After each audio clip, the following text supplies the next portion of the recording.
essa parte inicial do Zup, tá, mas é um negócio quantitativo, cadê a conta? Né? Cadê a conta do negócio? Não tem como assim. Aí, o que você descobre é que tem muito mais conta do que você imagina. E isso é legal do trabalho do Coco, ele mostra o ServiceMap como um workflow e ele não esconde a complexidade que tem em cada um desses passos. Então, como é que funciona isso? Basicamente, a forma como funciona uma revisão da literatura, só que os passos depois são diferentes. Primeiro, você tem que fazer a busca dos dados lá no Web of Science, Scopus. Por que o Web of Science e Scopus? Porque eles têm as informações das referências. Não é só o trabalho que você achou, é quais trabalhos eles citam. Então, esses caras, você consegue exportar dados com não apenas informação do trabalho, mas quem ele cita também. Esse tipo de coisa não é gerenciado pelo member. Então, assim, definitivamente você vai ter que fazer um trabalho paralelo. Eu ainda não achei um jeito de fazer, faço no member e aí depois que eu já fiquei aqui no member eu vou lá e faço o mapa. Não tem almoço grátis. Vai ter que fazer na UEM. Aí tem uma parte importante que eles dizem que é pré-processamento. Eu tenho que desduplicar as coisas, eu tenho que reduzir o número de dados para não criar um mapa com um monte de lixo. Esse é o grande ponto fraco que eles apontam, inclusive, no VosViewer. Para vocês terem uma ideia, esses caras, esse povo aqui, eles fizeram uma revisão de 9 sistemas, 9 softwares diferentes. Depois de fazer essa revisão, eles criaram o CMatch. E eles dizem, o CMatch é bom pra caramba, por quê? Porque o CMatch faz tudo isso aqui. Os outros softwares fazem uma parte, fazem outra parte. Você tem que ficar usando 2, 3 softwares para passar pelo processo todo. O CMatch não, você entra com os dados e lá tem coisas para você fazer em cada um desses passos. Depois, Network Extraction. Aí ele usa uma desses métodos que a gente olhou, concorrência, coupling ou link direto, para criar uma rede a partir dos dados do trabalho. Aí vai normalizar. Beleza, eu tenho essa rede, qual é a ligação que eu tenho entre os nós dessa rede? Tem uma série de índices que eu uso para calcular essa relação. Mapeamento. Aí, mapeamento eu tenho que, beleza, eu tenho a rede, eu tenho os links, eu tenho intensidade. Como é que eu crio um mapa a partir disso? Uma série de algoritmos para fazer isso. Análise. Bom, eu tenho vários tipos de análise. Ele descreve isso melhor do que o Zup, né? Porque eu posso analisar a rede de acordo com alguns índices. Eu posso analisar a rede de acordo com a evolução temporal. Eu posso analisar a rede de acordo com a substituição das palavras que ocorreram. Então, em parte de análise, lê esse cara que vai te ajudar muito mais que ler o Zup. Zup que é para você entender o básico da coisa. E aqui você vai ver realmente a complexidade dessa análise. Visualização e interpretação. Então, ali em cima, sobrevoando o processo, ela vem nada de graça, é para entender o quê? Você está, beleza, vamos dizer que você usa o VosViewer, tá? E você usa ele para fazer o primeiro mapeamento sem muito rigor. Vamos supor. Você tem que entender que tem uma coisa correndo por trás dali. E você está assumindo esses pressupostos, esses passos, que o VosViewer está tomando decisão por você. Mas você tem que entender que decisões são essas, né? Para não ser um amplificador de botão. Beleza, então vou buscar os dados aqui, beleza, a gente já sabe que é processamento. Isso é importante, né? Nessa busca você vai exportar um arquivo ou vários arquivos e vai ter uma lista de trabalhos. Cada software pega dados de um jeito, mas moral da história aqui, você vai ter um arquivo ou vários com a lista dos documentos e para cada um deles quem eles citam. Esse que você precisa, no mínimo. Depois do pré-processamento, você vai querer eliminar autores periódicos com nomes duplicados ou errados, porque ninguém cita direito 100%, sempre tem um errinho e esse errinho cria 2 autores.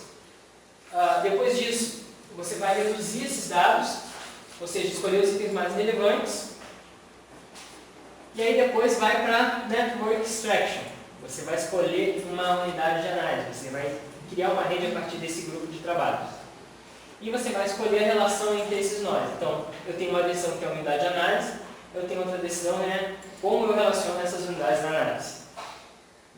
Olhando os métodos que a gente olhou antes, lá, o Concitation, por exemplo, ele é a relação deles é de concorrência. Ou seja, tem esse autor e tem esse autor também. E eu posso fazer o PostStation na unidade de análise autor. Então, usando um daqueles métodos, escolhendo a unidade de análise que eu vou ver, lá no VozView, você vai ver que isso é fácil de fazer. Você está tomando essas duas decisões aqui. Essas duas decisões, claro, tem que ter alguma relação com a pergunta que você está fazendo. Normalização, aí existem vários índices e aí não é uma possibilidade só, começa a complicar, porque eu tenho esse autônomo, já equivalência, association, vários índices diferentes e eu tenho que escolher. Aí vem o trabalhinho do cara do VozView, o cara do VozView fez esse trabalho e viu, pô, a equivalência é um índice melhor que os outros. Para ter ideia do que a gente está falando, né? Isso é um índice de similaridade entre dois itens. Imagine que eu estou fazendo um índice de similaridade entre palavras-chave. Tá? Então, a similaridade da palavra I com a palavra J, ela pode ser medida por a razão entre a concorrência de I e J, quantas vezes elas apareceram juntas, sobre quantas vezes uma apareceu, vezes quantas vezes a outra apareceu. Existem outros jeitos de calcular isso. Para quê? Para que eu faça com que esse índice de similaridade chegue a 1, caso a concorrência seja total. Aí eu levo esse cara ao quadrado. Esse é o índice de equivalência. Então, assim, o que está por trás daqueles mapas lá, daquelas relações? Uma forma como essa. Pode ser outras, né? Mas vai ter uma forma como essa. Beleza. Aí eu vou construir um mapa. Aí tem vários métodos para construir um mapa. Aí vocês vão ler o artigo do cara que vai falar desses algoritmos aqui. Esse aqui, multidimensional scaling. Mas volta no slide. Mas tu vê ali, né? O número de ocorrências de I e de J é a quantidade. Não é aquilo que, por exemplo, a gente fez o trabalho do Douglas. Quantas vezes em quantos artigos? Quantas vezes em quantos artigos? Por que não? É que eu posso ter 100 aparições num cara só. Aí tem uma coisa no VozView que tu vai ver que ele tem duas opções. Tem uma opção que conta isso ou a opção binária. Lá tem essas duas. Tá, mas mesmo a binária é um intermediário. Tem ou não tem naquele texto. Aparece ou não aparece junto pelo menos uma vez. Isso. Agora vocês fizeram um intermediário entre os dois. Exatamente, vocês mexeram com isso aqui. Beleza. E aí tem uma série de algoritmos. Tem esse algoritmo voz, o cara explicou e diz assim, ó, por que o algoritmo dele é melhor que os outros? Ele tem todo um trabalho para mostrar isso. Inclusive esse algoritmo usa a otimização. Né? E aí tem os métodos de análise. A gente não vai se ocupar aqui de olhar esses algoritmos, isso é um assunto muito mais detalhado. A gente vai olhar principalmente os métodos de análise que esse cara fez. Isso é o que vocês vão ver em vários trabalhos que usam o CIMAT, né? Que é um software espanhol. Então a gente tem esse mapa de evolução. O que é esse mapa de evolução? Primeiro, o CIMAT ele foi criado baseado em um framework de análise, que os caras criaram o software criaram antes. Então ele tem toda uma série de pressupostos. Para usar ele bem, é muito justo ler o artigo do cara, para explicar passo a passo isso. Então como é que ele faz? Primeiro, eu defino períodos, né? Esse aqui é o período 1, período 2, período 3. Coloco meus trabalhos nesses períodos. Depois, eu faço cada um daqueles passos, ou seja, eu faço a análise de similaridade entre as palavras nesse período, defino clusters, e aí ele tem um algoritmo para, em vez de aqui ter 200 palavras nesse período, eu reduzo isso a um número definido de clusters. E aí, além disso, beleza, eu tenho meus clusters, né? Como é que eu mostro o tamanho da bolinha? Eu uso a avaliação de performance. Tem vários índices, o índice H, o número total de documentos. E aí eu tenho, beleza, tenho meus clusters. Como eu relaciono esses caras com o próximo período? E o próximo com o próximo? Eu preciso de uma relação de similaridade entre isso e isso, mesmo que esses dois clusters não sejam a mesma coisa. Aí entra o Inclusion Index, que é o seguinte, a relação entre o cluster U e V, ela pode ser calculada por esse índice.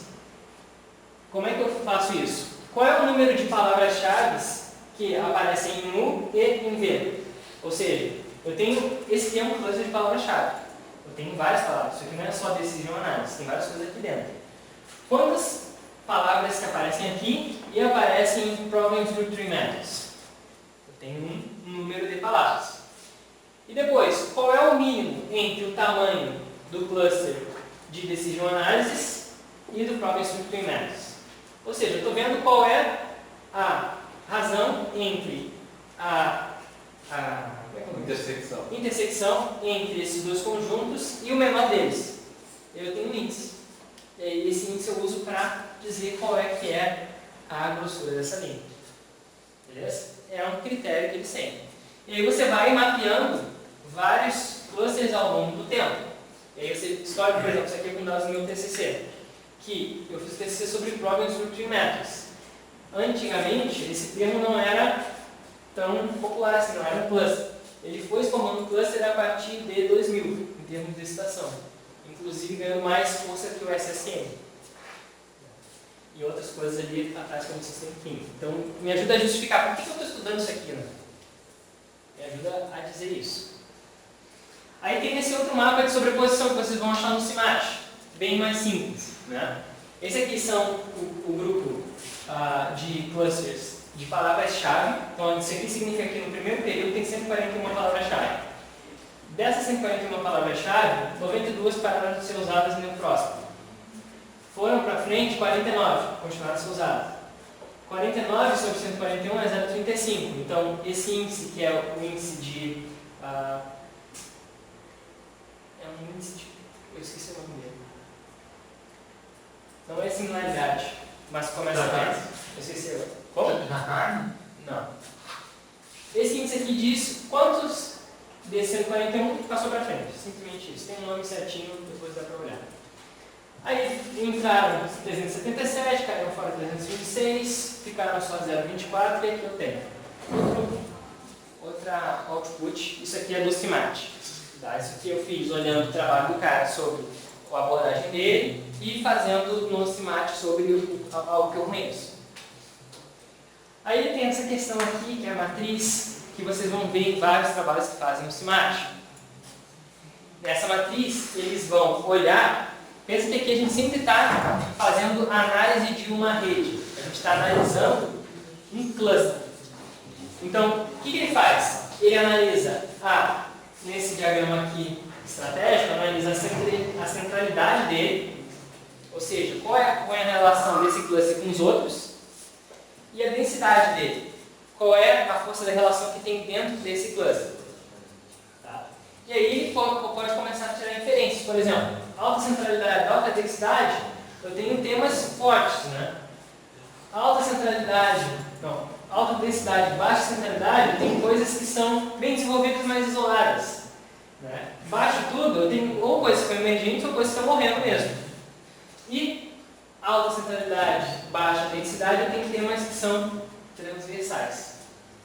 Então, esse é uma análise. Sempre que vocês olharem o CIMAT, provavelmente vocês vão ver uma matriz dessa no trabalho do cara. E aqui você tem um exemplo da matriz, da rede temática. Isso aqui é um cluster, esse aqui é outro cluster menor, ele cresce ou diminui de acordo com alguma medida de performance, e essa é a relação entre eles. Então, esse cara aqui está fazendo análise disso. Tá? Isso significa o seguinte, provavelmente os dois teriam uma alta centralidade, porque ele tem relações fortes com vários deles. Tá, mas eu não acredito nisso. Aqui, esse aqui é um diagrama estratégico dos dados que eu fiz com o meu TCC. Aí eu vejo que o Problem Through Tree Methods foi crescendo ao longo do tempo também. Cada um desses são períodos. Então, Sartori, isso aqui tem muito a ver com o artigo que você viu. Tá? É bem interessante tu dar uma olhada no pouco. E aí ele mostra a rede temática de um cluster, porque esse cluster é um agrupamento de várias palavras-chave. Ele mostra com que Problem Through Tree Methods se relaciona. Então tem coisas grandes como pensamento sistêmico aqui, pesquisa operacional como um todo, e eu tenho outros métodos, o SODA, por exemplo, é um método que eu analisei, SSM, multimetodologia, é um campo de pesquisa, vai vendo como as coisas se relacionam. Bom, tudo isso tem matemática por trás e não é complicado. Apesar de ser escrito em Helpful, dá para entender facilmente. O que é isso? Esse aqui é o índice de centralidade. Ele vai tentar medir o grau de interação daquele cluster com os outros. Então, ele vai ser proporcional a 10 vezes a soma. Esse I aqui é aquele índice de equivalência. Só que é o índice de equivalência de um cluster, ou seja, da palavra do cluster, da palavra cada cluster em questão, com as outras palavras do outro tema. Se eu somar a equivalência, a similaridade das palavras desse cluster que estão aqui dentro com os outros, eu vou ter o quanto eles se relacionam com todos eles. Ou seja, como se eu estivesse somando a grossura dessas linhas aqui. Tá? E aqui, na densidade, eu estou fazendo o somatório da equivalência das palavras-chave I e J do cluster, todas as palavras-chave I e J do cluster entre si, e fazendo uma média zona. O número de palavras que esse cluster tem. Não é complicado, certo? E com essas duas medidas, que são os índices de calor, centralidade e densidade, você consegue acompanhar o desenvolvimento de alguma coisa ao longo do tempo. Bem interessante, né? Aí agora, beleza, vamos fazer. Agora estamos indo já para a parte final. O que o Van Eck e o Altman falam, né? São os caras que criaram o Rosville. Fazer esse negócio, passar por todo esse processo é um saco, sem um software bom, porque você tem que limpar dados, enfim, é um inferno. E por final você chegar nisso num software que não é dedicado à visualização. Né? Esse aqui ele fez nos SPSS para mostrar que o dele era melhor. Aí ele mostrou outro no Pajé, que é outro programa para analisar redes. Aí eu passo tudo isso para chegar nesse emaranhado aí. Eu vou fazer uma observação, cara, não sabe usar o Pajé. Pode ser, mas assim, esse foi o argumento dele. Estou só dizendo o argumento dele. Com certeza. Tem os algoritmos do reorganizar, mostrar a centralidade em foco. E isso André não sabe nada. Beleza. Não, beleza. Pra ver como os caras usam o argumento ao seu favor. Aí o cara vem com isso. Um mapa com os clusters bonitinhos e ele diz o seguinte: nosso software é bom na visualização. É para isso que a gente fez, para olhar as coisas. Aí o Coco, antes de a gente entrar no Rosville e no Smart, o Coco ele fez uma revisão de vários outros softwares, inclusive o Rosville, menos o Smart aqui. Tem o Smart porque ele foi criado depois. E ele vai, nesse artigo ele mostra a diferença, o que é melhor, o que é pior em relação a cada um desses aqui. Se vocês olharem o trabalho dele, vocês vão ver que ele vai dizendo, isso tem isso, mas não tem isso. E assim vai. Moral da história, cria o Smart para fazer o processo inteiro. Bom, o que a gente vai, o que eu vou abrir ali? Eu vou abrir o Rosville com algumas pesquisas que eu já fiz, para mostrar para vocês, vocês vão ver que não é difícil de usar. E depois eu vou mostrar também o Smart, uma análise que eu fiz. Fim da moral da história, Rosville, eu demorei assim, umas 4 horas para entender ele. Smart eu demorei umas 12 horas para entender ele. E Smart eu entendi ele, beleza? Mas assim, para usar de forma rigorosa eu gastaria várias outras horas de um novo processo. Tá? Porque ele faz com que você siga o processo bem rigorosamente. Esse cara discute todos os outros softwares, e aí, se vocês tiverem mais interesse em explorar mais, aqui já tem um bom início de caminho para vocês.